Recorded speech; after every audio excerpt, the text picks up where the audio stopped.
ya kan jadinya kan jadi ngelihat dia rajin sholat, kok kayaknya enak gitu kan, ngelihat orang Islam wudu terus sholat berjamaah, ya tertariknya gitu ya karena deket sama dia kan jadinya jadi ngelihat kesehariannya dia ternyata kayaknya enak nih gitu. Tapi saya waktu itu tetap rajin ke gereja, tetap masih ke gereja. Bismillahirrahmanirrahim. Assalamualaikum warahmatullahi wabarakatuh. Masih di channel Kisah Hijrahku bersama saya Yuli Puspitasari dalam kisah Inspirasi Mu'alaf. Hijrah itu keren. Alhamdulillah, hari ini saya bisa kembali menemani aktivitas teman-teman semua bersama seorang mu'alaf yang kembali ke fitrah di beberapa tahun yang lalu dengan kisah yang pastinya menginspirasi. Dan sedikit bocoran, di masa hijrahnya sempat dimasukkan ke kandang babi. Kok bisa? Biar nggak penasaran, yuk kita tanya langsung ya.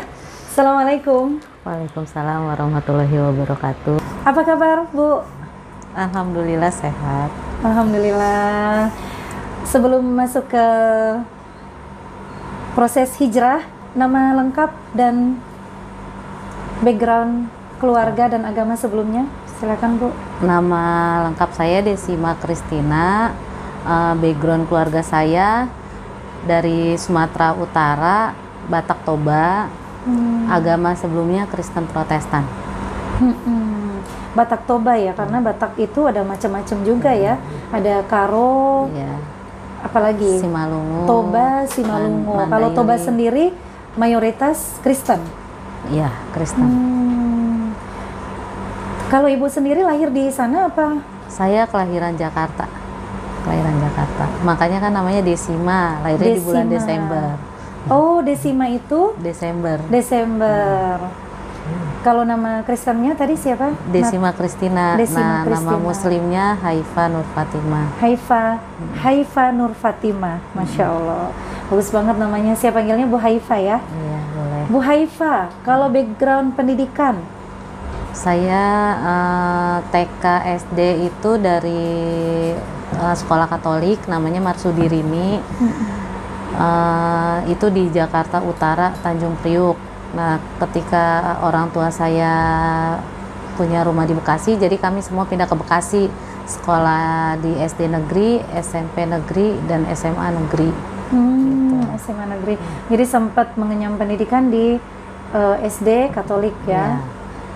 Nah, mulai kenal Islam atau mulai tertarik dengan Islam itu di usia berapa?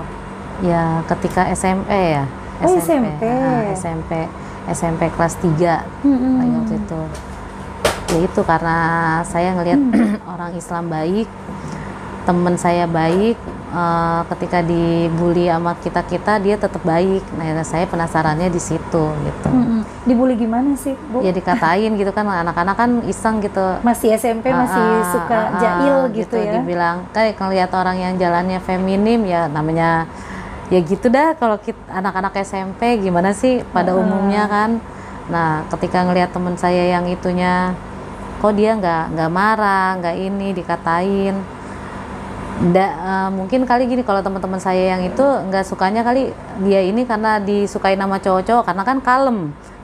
Ya kan kalau cowok itu kan senangnya sama perempuan yang kalem kan, feminin, kalem gitu ya. Dia tidak bukannya mau mencari perhatian laki, emang dianya kayak gitu kan ya. Cuma kitanya aja yang kayaknya jadi masalah gitu kan. Kalau saya ketika ada orang lain membicarakan orang lain, saya bukannya jadi ikut ya, karena dari situ jadi saya tidak ikut membenci, jadi penasaran, pengen tahu, pengen kenal gitu. Lebih baik tabayun kan daripada kita ikut berprasangka buruk kan. Terus bagus. Tanya ke temen, ya, kok nggak marah gitu? Ya saya nanyanya gitu, ya nggak, kok lu nggak marah sih, kan dikatain gini-gini. Ya ngapain lah gue marah sama lu, yang jahat itu kan perbuatan lu nya enggak. Ya udah dari situ. Di situ awal mulai Islam kayak gini ya gitu. Setelah itu ada ya namanya masih kecil ya, mungkin belum SMP, serius untuk mendalami. Nah, setelah memutuskan bersyahadat itu di usia berapa? Ya 15 tahun itu SMP. Oh, jadi SMP itu syahadat. Bersyahadat. Tapi cuma sama teman saya itu, nah bapaknya ustadz sama itu, dan disaksikan sama siapa-siapa, ya disaksikannya sama teman saya aja gitu. Tapi kan SMP tuh kan yang masih ya masih bocah walaupun lah ya, udah balik, polos gitu. walaupun udah balik, ya pikirannya kan ketika kita pengen sesuatu, pengennya kalau bisa tercapai gitu kan, tanpa memikirkan apa-apa. Cuman kan terkesan sesimpel itu gitu, cuman dari lihat lihat teman muslim dibully dan dia nggak marah, dia nggak membalas, terus langsung memutuskan syahadat. Udah gitu aja. Gitu aja.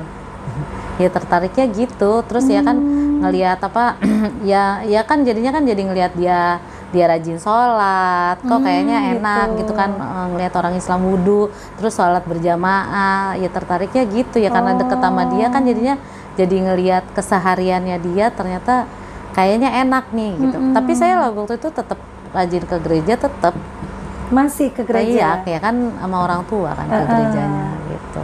Jadi pas syahadat ya udah cuma syahadat, tapi gereja, tetap aktivitas ibadah gereja Kristen tuh masih tetap jalan. Iya, makanya kan yang dibikin mama saya shock itu, saya itu kalau dibilang sama pendeta saya ya pinter gitu kan. Jadi kan kalau kita itu kan kalau di Islam itu kan syahadat, ya kan. Tapi kalau di Kristen itu ketika misalnya udah usia 17 tahun itu kita harus naik CD baptis gitu, baptis kedua. Jadi di situ kan kayak aku percaya kepada Halik langit dan bumi dan kepada Yesus Kristus anak yang tunggal. Nah itu belajar dulu. Nah itu saya ikut belajar. Saya debat sama pendetanya juga tentang masalah Trinitas segala macam, juga debat. Lagi waktu itu juga kenapa saya lagi waktu itu dari sebelum masih sebelum saya syahadat itu, saya tuh rajin baca Alkitab setiap hari. Nanti saya nggak mau kalah sama orang Islam gitu, nggak mau kalah. Pokoknya orang Islam gini, orang Islam baca Quran, gue baca Alkitab. Orang Islam doanya sehari 5 kali, ya gue juga harus sama. Jadi saya tuh dari dulu saya masih kecil, saya tiap hari bangun jam 4 pagi gitu. Makanya jadi kan ketika saya pas memutuskan Islam kelas 3 SMP itu, ya jadinya jadi kayak udah terbiasa gitu kan. Jam 4 pagi itu ngapain?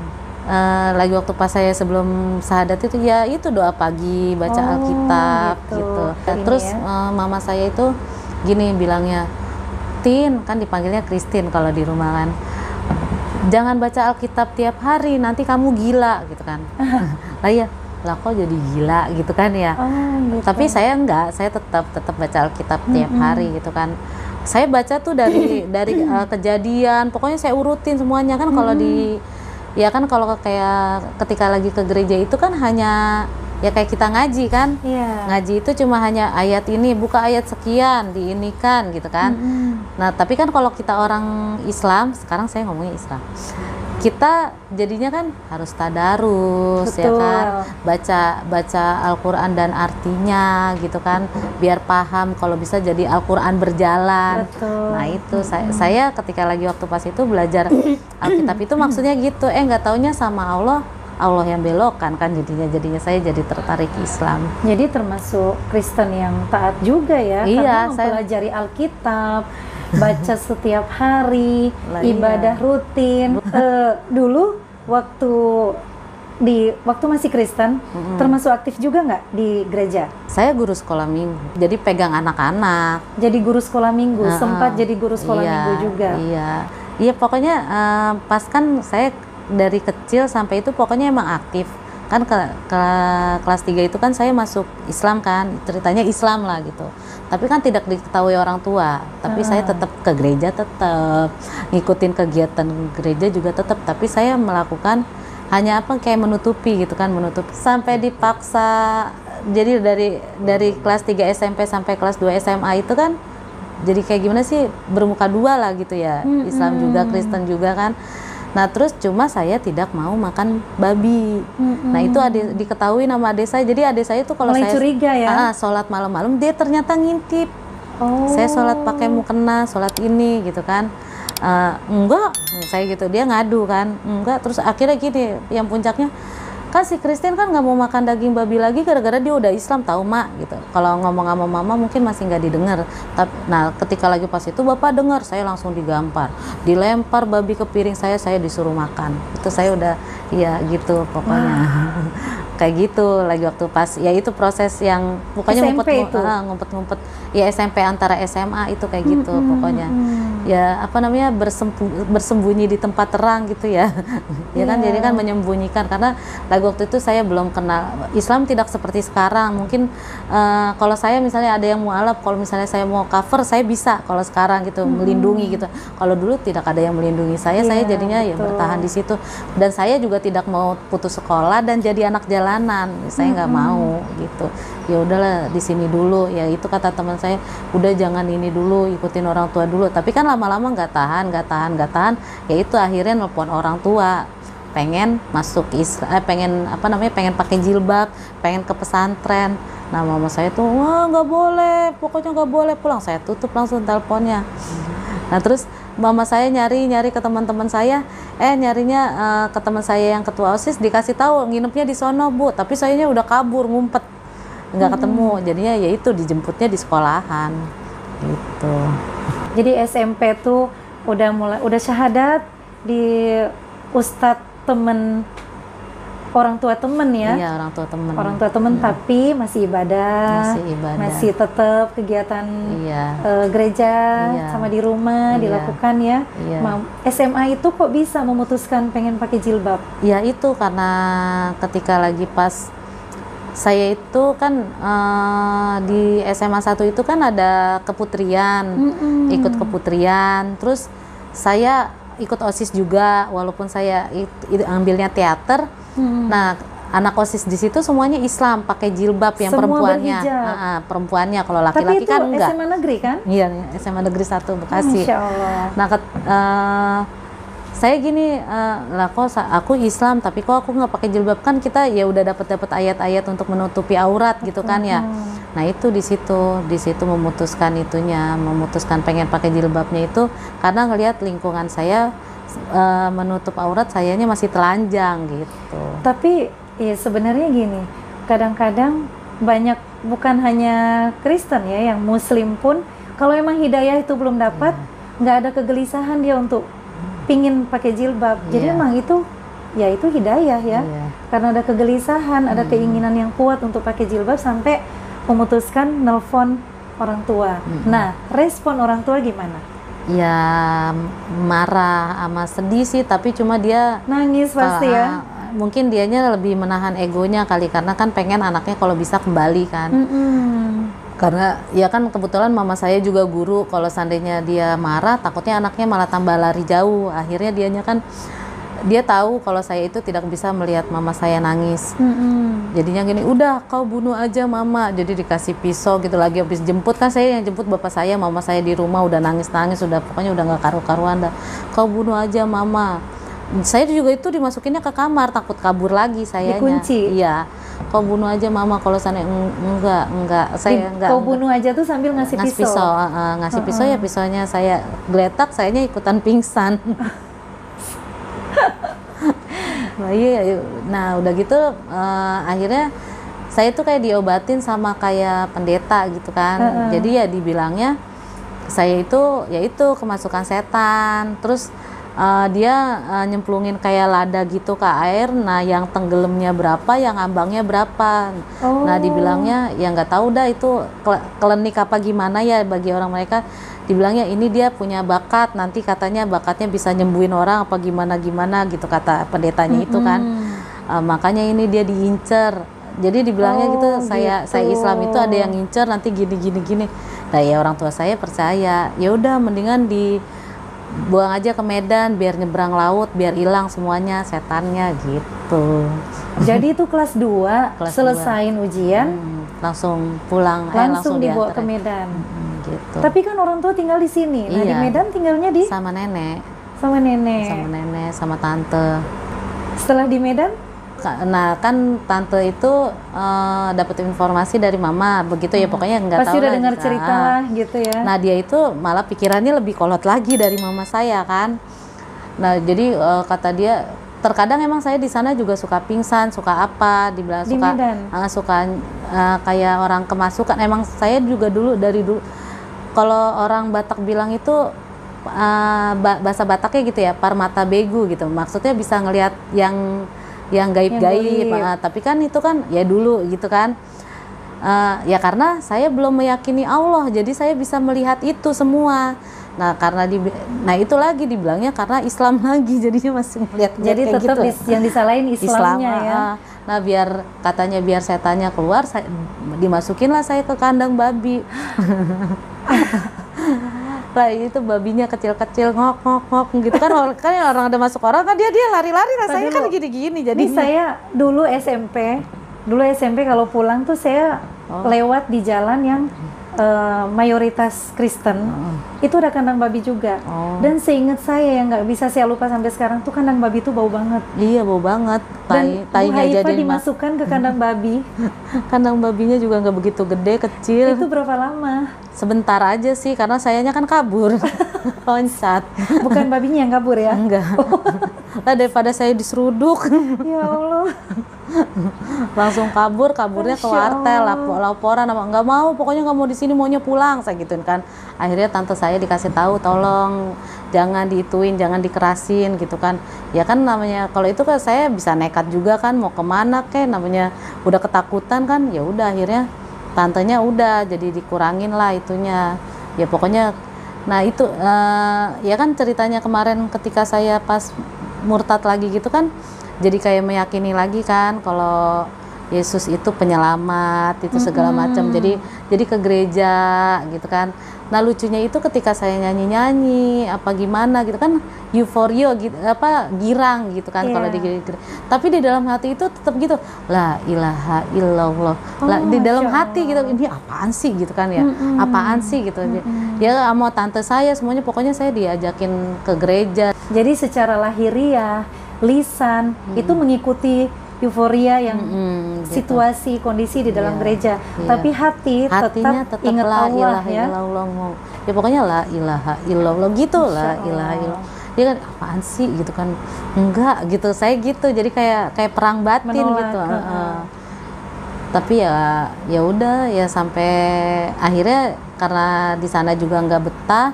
Dan kebetulan waktu itu pengen daftar sekolah perawat di Medan, sayanya ditolak. Jadi udah lulus SMA, balik lagi ke sini. Daftar di sana dan ditolak. Akhirnya pulang. Jadinya pulang. Ada syarat nggak biasanya? Kan, boleh deh kamu, yang penting jangan gini biasanya kan gitu. Pas pulang ke sininya, ya enggak kan karena udah dilihat laporan tante saya kan saya rajin ke gereja, rajin berdoa gitu kan. Ya pokoknya di situ sih pas kesini juga masih itu, yaitu saya lagi pas di sini jadi guru sekolah minggu yang saya sendiri yang ngajar gitu. Anak-anak murid saya banyak, makanya tetangga ya kan di sini juga banyak di sekitar rumah mama saya banyak teman-teman gereja gitu kan. Makanya jadi pada nggak nyangka kok bisa gitu guru sekolah minggu malah jadi masuk Islam gitu. Nah, balik ke sini kuliah di sini ya? Iya, pertamanya saya kuliahnya itu di Sekolah Tinggi Manajemen Informatika Komputer pertama daftar.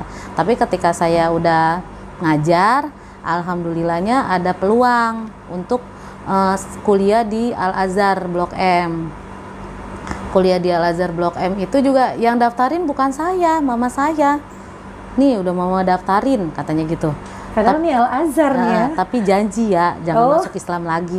Iya enggak lah, ngapain juga masuk Islam. Dia kan jawabannya gitu kan. Ya kuliah di situ. Ya saya doang yang nggak pakai jilbab lagi kan, yang lainnya pakai jilbab.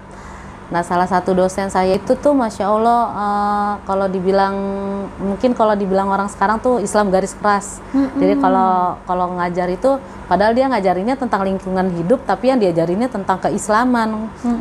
Ya nggak tahu apa dia niatnya dakwah apa gimana gitu kan. Atau jadi memang karena ada Bu Haifah di situ ya Allah yang menggerakkan lisannya jadi, juga bisa kan? menceritakan para pastor dan biarawati di dalam gereja. Fakta. Ya saya kan cuma hanya mendengarkan gitu kan ya. Terus teman-teman saya diginin, Bu maaf di sini ada yang Kristen katanya gitu kan. biarin aja, biar dia tahu katanya. Tapi saya enggak sakit hati, malah jadinya jadi penasaran dengan Islam gitu kan ya. Apa iya, apa benar saya gitu kan ya. Jadi ya cari tahu kenapa sih, ya kan karena sayanya kemarinnya udah pernah gitu kan jadinya jadi pengen tahu Islam lebih dalam jadinya kan. Kenapa kenapa orang Islam itu tidak boleh mengucapkan pada selamat hari Natal gitu kan. Kenapa Yesus itu bukannya Allah gitu kan. Kenapa ya udah banyak akhirnya pertanyaan ya. Dan akhirnya ketika saya bulatkan tekad saya untuk kembali lagi Islam, nah saya nggak mau dibuang lagi ke Medan, pokoknya pengennya habis syahadat langsung nikah gitu. Nah itu udah kenalan udah punya udah ada yaitu sama suami yang saya yang sekarang gitu. Jadi ketika sekolah di Al-Azhar itu kuliah ya, kuliah di Al-Azhar tuh pas ibu dosennya menceritakan tentang ya pokoknya tiap kuliah gitu, tiap kuliah gitu. Justru bukan nggak suka, malah semakin penasaran dengan Islam ya. Bukan jadi benci gitu kan. Ya ya karena saya emang tadiannya juga udah menolak yang namanya Trinitas gitu kan. Ya emang iya sih, masa iya satu jadi tiga jadi satu gitu kan. Terus ini lagi ketika dibilang bintang, jadi ketika Yesus lahir ada bintang bercahaya terang. Lah kan terus dibikinnya 25 Desember itu kan salju turun kan. Berarti ini yang benar yang mana kan. Saya di situ itunya jadi kayak banyak seperti settingan gitu kan. Iya, karangan. Iya, karangan. Jadi mulai banyak perang batin ya. Iya. Kegelisahan, banyak pertanyaan-pertanyaan yang nggak terjawab di Kristen itu. Gitu. Pada akhirnya memutuskan syahadat lagi. Titik baliknya tuh di mana sampai kayaknya aku harus syahadat lagi nih. Ya itu ketika saya udah yakin kalau Allah itu satu, Allah itu tidak tiga. Kebetulan alhamdulillah saya rajin baca, jadinya kan banyak bacaan-bacaan yang saya baca ya jadi meyakinkan saya. Tapi pada akhirnya dari baca itu ya, dari pencarian itu yakin bahwa Allah itu satu dan syahadat. Iya, insya Allah. Kok bisa syahadatnya ketemu dengan Agim? Kebetulan yang teman saya satu kampus itu dia suka ikut ngaji di Istiqlal. Iya, kajian ya. Di Istiqlal kan ada kajian Agim tuh. Terus jadinya dibawalah ke sana. Ya udah, habis kajian, kamera udah di off cam itu juga gini, udah ini belum, udah mati belum kan gitu kan. Udah gitu kan. Jadi waktu itu ada 2 orang, saya sama satu lagi. Nah itu jamaah-jamaahnya belum pada pulang, jadi nungguin. Jadi sekitar ada, kalau kata Agim kan disaksikan 50.000 jamaah kata gitu. Saya sampai merinding gitu. Masuk Islam kayak gini ya yang bener gitu kan. Pokoknya bener-bener merasakan kayak gimana sih? Kayak kan ngedengerin Allahu Akbar gitu kan, ya kan pada jadinya setelah syahadat jadi semuanya pada ada yang nangis juga. Lah kan saya jadinya jadi kayak artis gitu kan. Padahal di dalam masjid gitu, tapi orangnya rame gitu. Ya udah dari situ akhirnya dibawa ke mana, ke VIP ruangannya Agim. Nah di situ saya minta nama, dikasihlah nama itu sama Agim. Jadi Desima Haifa, Desima Kristina dari orang tua. Haifa Nur Fatima dari Nur Fatima, nama dari Agim. Itu juga mama saya juga marah-marah gara-garanya saya maunya dipanggil Haifa. Kau tidak menghargai orang tuamu, gini gitu. Iya, udah saya diem aja. Tapi ketika ngelihat name tag saya namanya Desima Kristina, dia jadinya nggak marah lagi. Karena pikiran saya, kalau saya ganti nama kan biaya, harus ke pengadilan tinggi kan ya, ganti nama semuanya. Ya udahlah, apalah arti sebuah nama, yang penting